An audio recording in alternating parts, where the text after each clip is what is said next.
እንደምን አላችሁ የጥበብ ቤተሰቦች? ዛሬ የምናነሳው ሐሳብ በጫጫታ በበዛበት ዓለም ውስጥ የሚገኝ አንድ ረቂቅ ምስጢር ነው።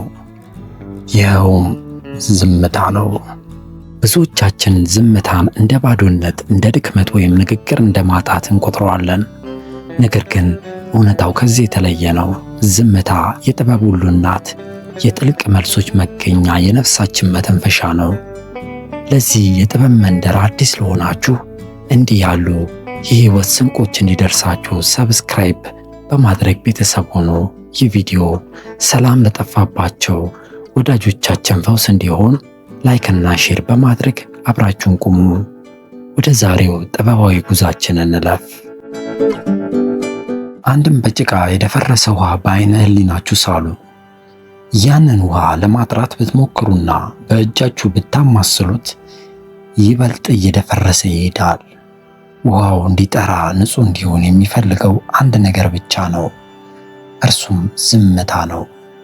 ውሃው በዝምታ ሲቆይ ጭቃው ወደ ታች ይዘግጣል፣ ንጹህ ውሃ ወደ ላይ ይወጣል።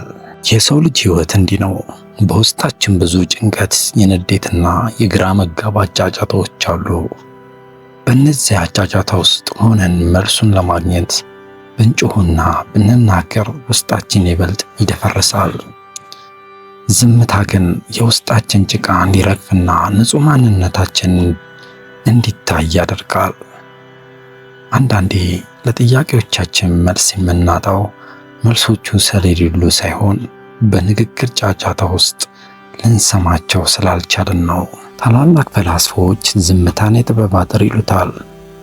ባዶ በርሜል አብዝቶ እንደሚጮህ ሁሉ ባዶ አእምሮም አብዝቶ ይለፈልፋል።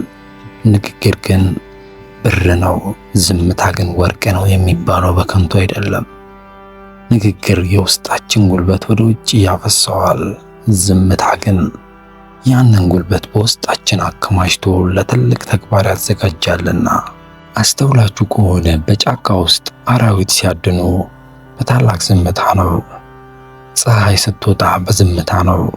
ዘር መሬት ውስጥ በቅሎ ዛፍ የሚሆነው በታላቅ ዝምታ ነው።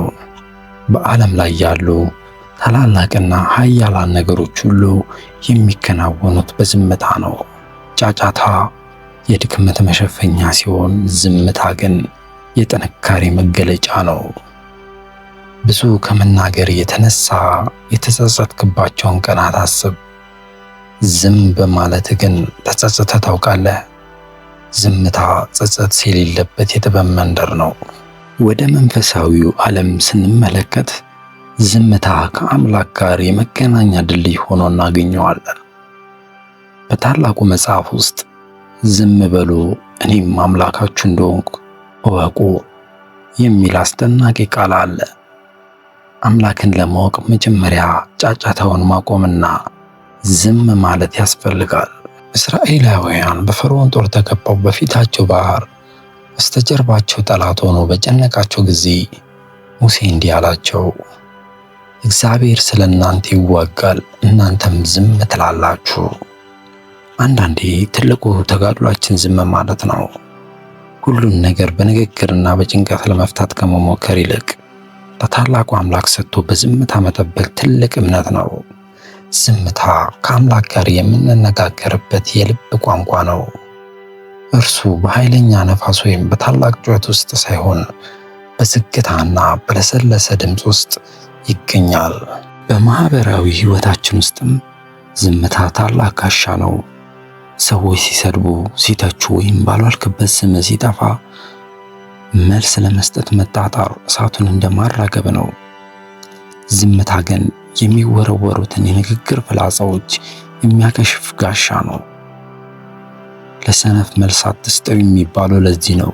ዝምታ ለጠላቶች ግራ ማጋባት ነው፣ ለወዳጆች ደግሞ እርጋታ ነው። ንግግር ጊዜያዊ ድል ሊሰጥ ይችላል፣ ዝምታ ግን ዘላቂ ክብር ያጎናጽፋል። ዝም ማለት መሸነፍ አይደለም፣ ይልቁንም ከመሬት በታች ላለ ንግግር ራስን ዝቅ አድርጎ አለመገኘት ነው። በዝምታ ውስጥ የሚሰማ ድምፅ ከሺህ ጩኸቶች በላይ ኃይል አለው። ወዳጄ ሆይ በዚህ በጫጫታ በበዛበት ዘመን ለራሴ የዝምታ ጊዜ ስጠው። በቀን ውስጥ ቢያንስ ለጥቂት ደቂቃዎች ስልክን አጥፋ፣ ንግግርን አቁም፣ እናም የውስጥን ድምፅ አዳምጥ። በዝምታ ውስጥ ራስህን ታገኘዋለህ። በዝምታ ውስጥ የፈጣሪን ድምፅ ትሰማለህ። በዝምታ ውስጥ ለአስቸጋሪ ጥያቄዎችን መልስ ታገኛለህ። አስታውስ፣ ዝምታ ባዶነት አይደለም። ዝምታ በጥልቅ መልሶች የተሞላ የጥበብ ባህር ነው።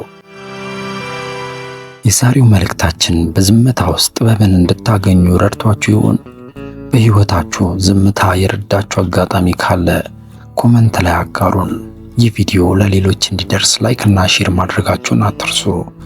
እንደዚህ ያሉ መንፈስን የሚያድሱ መልእክቶች ሁልጊዜ እንዲደርሳችሁ ሰብስክራይብ በማድረግ የቤተሰባችን አባል ሆኑ። በሚቀጥለው የጥበብ ግብዣ እስክንገናኝ በዝምታችሁ ውስጥ ሰላምንና ጥበብን አግኙ። ይህ የጥበብ ፈገግታ የዩቲዩብ ቻናል ነው። ሰላም።